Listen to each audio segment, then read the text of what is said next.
వస్తాడన్న ధైర్యమా, రాడన్న నమ్మకమా? నేనెక్కడున్నా నా అనుకున్న వాళ్ళు ఇక్కడుంటారు. వాళ్ళని టచ్ చేస్తే ఏమవుతుందో కొడుకు చావుతోనైనా అర్థమై ఉండాలి. అర్థం కాలా? ఒకడు మంచి కోరి మా వైపు అడుగేస్తే 10 అడుగులు ముందుకేస్తాం. చెడు కోరి అడుగేస్తే 100 అడుగులు ఎదురొస్తాం. ఆ అడుగు పడితే నాకు ఎమోషన్స్ ఉండవు, ఫీలింగ్స్ ఉండవు, క్యాల్కులేషన్స్ ఉండవు, మ్యానిపులేషన్స్ ఉండవు.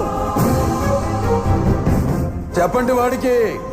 సెంటర్ అయినా, స్టేట్ అయినా, పొజిషన్ అయినా, అపోజిషన్ అయినా, పవర్ అయినా, పొగరైనా నేను దిగనంత వరకే. Once I step in, history repeats.